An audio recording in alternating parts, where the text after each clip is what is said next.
اعوذ باللہ من الشیطان الرجیم بسم اللہ الرحمن الرحیم الحمد للہ رب العالمین والصلاة والسلام علی سید الرسل وخاتم الانبیاء والمرسلین وعلی آلہ واصحابہ اجمعین برحمتک یا ارحم الراحمین۔ السلام علیکم ورحمۃ اللہ وبرکاتہ۔ ناظرین، آپ دیکھ رہے ہیں تشریح و توضیح۔ ناظرین کرام، آج کی گفتگو میں ہم اس داستان کا ذکر کرنے جا رہے ہیں کہ جس کو سننے کے بعد کائنات کا ذرہ ذرہ آبدیدہ ہو جاتا ہے۔ یہ داستان ظلم و ستم کی وہ داستان ہے کہ جس کو سننے کے بعد پتھر سے پتھر دل بھی موم پڑ جاتا ہے اور آنکھوں سے آنسو خود بخود رواں ہو جاتے ہیں۔ یعنی یہ داستان کربلائے معظم کی داستان ہے کہ جس میں اہل بیت رسول صلی اللہ علیہ وآلہ وبارک وسلم کس طریقے سے دھوکہ دہی کے ساتھ کوفہ میں بلائے گئے اور کوفہ کی تپتی ہوئی زمین پر کس طرح ان حضرات کو، بلکہ گلشن زہرا کے ان مہکتے ہوئے پھولوں کو کس طرح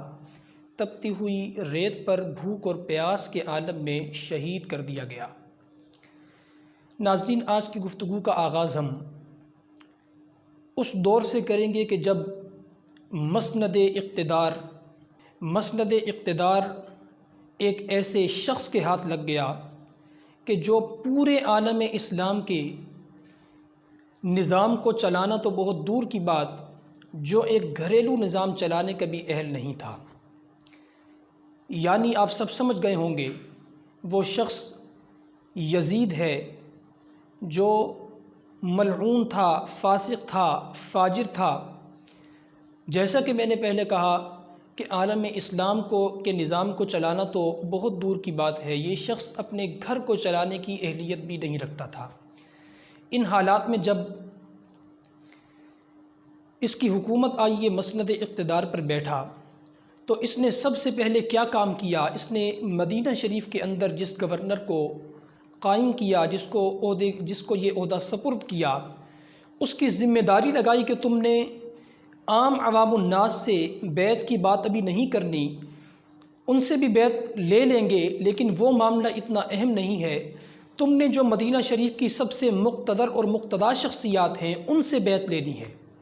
وہ کون ہیں؟ وہ مبارک ہستیاں حضرت عبداللہ ابن عمر رضی اللہ تعالی عنہما ہیں، وہ حضرت عبداللہ ابن زبیر ہیں، وہ حضرت عبداللہ ابن عباس رضی اللہ تعالی عنہما ہیں، اور وہ حضرت سیدنا امام عالی مقام امام حسین علیہ السلام ہیں۔ اس نے کہا کہ ان سے فوری طور پر بیعت کا تقاضا کیا جائے، کیونکہ اگر ان حضرات نے بیعت کر لی تو گویا سارے عالم اسلام نے ان کے ہاتھ پر، اس پلید کے ہاتھ پر بیعت کر لی۔ یقیناً یہ مقتدر شخصیات تھیں، ان کی اپنی ایک تقدیم تھی، اپنا ایک نام تھا، اپنا ایک شرف تھا، اپنی ایک عزت تھی۔ تو چونکہ ہمارا موضوع کربلا ہے تو میں باقی حضرات کے بارے میں گفتگو یہاں پر کرنا مناسب نہیں سمجھتا، دامن وقت میں زیادہ گنجائش نہیں ہوتی، ہمارے پاس لیمیٹڈ گفتگو کرنا ہوتی ہے۔ تو میں بات کروں گا حضرت سیدنا امام علی مقام رضی اللہ تعالی عنہ کی۔ جب ان کو یزید کی بیعت کا کہا گیا تو انہوں نے صاف لفظوں میں انکار کر دیا،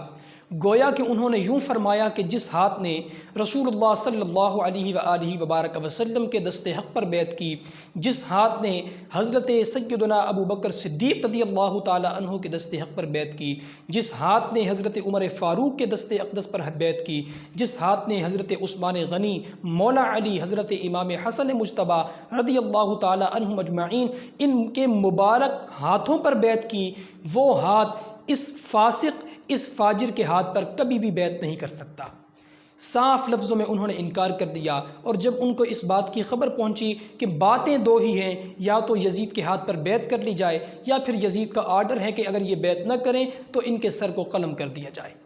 جب حالات یہاں تک آن پہنچے تو پھر ایک رات انہوں نے رسول اللہ صلی اللہ علیہ وآلہ وبارک وسلم یعنی اپنے نانا جان کے مزار شریف پر حاضری دینے کے بعد مدینہ شریف کو خیر بات کہہ دیا۔ اب یہ قافلہ جو ان کے ساتھ اہل بیت کرام رضوان اللہ تعالی علیہم اجمعین کا قافلہ تھا، جن کی تعداد تقریباً 80 ہے یا بعض روایات میں 100 کے قریب ہے، یہ قافلہ اب مدینہ شریف سے مکہ شریف کی طرف رواں دواں ہے۔ رات کی تاریکی میں نکلے تاکہ یزیدی فوج کو اس بات کی خبر نہ پہنچے۔ مکہ شریف پہنچنے کے بعد راستے میں خطوط کا سلسلہ شروع ہو گیا اور کوفہ کی جانب سے، کوفیوں کی جانب سے خطوط آنا شروع ہو گئے، بلکہ یوں کہیے خطوط کے انبار لگنا شروع ہو گئے، جن سب کا متن تقریباً ایک ہی تھا کہ اے امام عالی مقام، ہم اپنے پہلے والے افعال پر شرمندہ ہیں، اب ہم آپ کے دست حق پر بیعت کرنا چاہتے ہیں۔ پورے اہل کوفہ نے یزید کی بیعت سے انکار کر دیا ہے، ہم آپ کو ہی اپنا امام تسلیم کرتے ہیں اور آپ ہی کے دست حق پر بیعت کریں گے، آپ مہربانی فرمائیے کوفہ میں آ جائیے، ہم تمام کے تمام اہل کوفہ آپ کے ساتھ ہیں۔ اور یہ بات ایک آدھ خط کی نہیں تھی، بلکہ روایات میں آتا ہے سینکڑوں کی تعداد میں خط کوفہ سے آ رہے تھے۔ اب یہ سارا معاملہ حضرت سیدنا امام عالی مقام رضی اللہ تعالی عنہ نے اس وقت کی جو مقتدر شخصیات تھیں اور اکابرین صحابہ تھے ان کے سامنے اس معاملے کو پیش کیا، جن میں حضرت عبداللہ ابن عباس شامل ہیں، عبداللہ ابن زبیر شامل ہیں، اسی طرح حضرت عبد الرحمن بن ابی بکر شامل ہیں اور دیگر مقتدر شخصیات شامل ہیں۔ ان سب کے سامنے اس معاملے کو پیش کیا، خطوط دکھائے اور ان سے رائے طلب کی کہ اب آپ مشورہ دیجئے ان حالات میں کیا کرنا چاہیے۔ سارے کے سارے صحابہ کرام رضوان اللہ تعالی علیہم اجمعین نے ایک ہی مشورہ دیا کہ اے امام عالی مقام، آپ کوفے کی طرف نہ جائیے گا، یہ کوفے والے کبھی بھی بدل نہیں سکتے، ان کے خون کے اندر وفا ہے ہی نہیں، یہ وہی لوگ ہیں کہ جنہوں نے پہلے آپ کے والد گرامی حضرت علی المرتضیٰ کو شہید کیا، یہ وہی ہیں کہ جنہوں نے آپ کے بڑے بھائی حضرت امام حسن مجتبی رضی اللہ تعالی عنہ کو زہر دے کر شہید کیا، یہ آپ کے ساتھ بھی خدا نخواستہ وہی معاملہ کریں گے، آپ ان پر بھروسہ کبھی نہ کیجیے گا، ان کے درمیان کبھی نہ جائیے گا۔ سارے کے سارے صحابہ کرام کی یہی رائے تھی، بلکہ البدایہ والنہایہ کے اندر حضرت عبداللہ ابن عباس رضی اللہ تعالی عنہما، جو کہ حضرت امام عالی مقام رضی اللہ تعالی عنہ کے رشتے میں چچا لگتے تھے، رسول اللہ صلی اللہ علیہ وآلہ وسلم کے بھی چچا زاد بھائی تھے اور حضرت مولا علی کرم اللہ تعالی وجہ الکریم کے بھی چچا زاد بھائی تھے۔ البدایہ والنہایہ کے اندر ان کے بڑے سخت الفاظ موجود ہیں۔ حضرت عبداللہ ابن عباس نے فرمایا تھا کہ اے امام عالی مقام، اے حسین، اگر میرے بس میں ہوتا، مجھے آپ کے بال پکڑ کے آپ کو روکنا پڑتا تو میں آپ کو روک لیتا، لیکن کوفہ نہ جانے دیتا۔ یہ کوفی وہی ہیں جنہوں نے آپ کے والد صاحب کے ساتھ ظلم کیا، جنہوں نے آپ کے بڑے بھائی امام حسن کے ساتھ ظلم کیا، خدا نخواستہ یہ آپ کے ساتھ بھی ایسا ہی معاملہ کریں گے، آپ مہربانی فرمائیے کوفے کی طرف اپنا ارادہ ترک فرما دیجئے۔ لیکن حضرت امام عالی مقام رضی اللہ تعالی عنہ نے اپنے اس ارادے کو ترک نہ فرمایا، بلکہ صحابہ کرام رضوان اللہ تعالی علیہم اجمعین کے اس مشورے کو قبول نہیں فرمایا۔ آپ اپنے اسی نظریے پر قائم رہے کہ اس وقت موجودہ حالات کے تقاضا کرتے ہیں کہ مجھے کوفہ جانا چاہیے، اور تاکہ یہ حجت قائم ہو جائے، کل قیامت کے روز یہ کوفی رسول اللہ صلی اللہ علیہ وآلہ وسلم کی بارگاہ میں یہ بات نہ کر سکیں کہ ہم نے آپ کے نواسے کو بلایا تھا اور یہ اسلام کی سربلندی کی خاطر اپنی جان بچانے میں مصروف ہو گئے اور اسلام کی سربلندی کی خاطر انہوں نے کچھ نہیں کیا۔ ان پر حجت قائم ہو جائے اور اس طرح کی بات وہ نہ کر سکیں۔ اب یہاں پر اس موقع پر جو ساری ہم نے گفتگو کی اس سے بالکل واضح ہو گیا کہ حضرت امام عالی مقام رضی اللہ تعالی عنہ اور صحابہ کرام رضوان اللہ تعالی علیہم اجمعین کی آراء میں اختلاف ہو گیا۔ یاد رکھیں، یہ آراء میں جو اختلاف تھا یہ اجتہادی اختلاف تھا۔ صحابہ کرام کی جو رائے تھی وہ یہ تھی کہ وہاں پر نہ جایا جائے، امام عالی مقام کی رائے تھی نہیں، حالات کا تقاضا یہ ہے کہ وہاں پر جایا جائے۔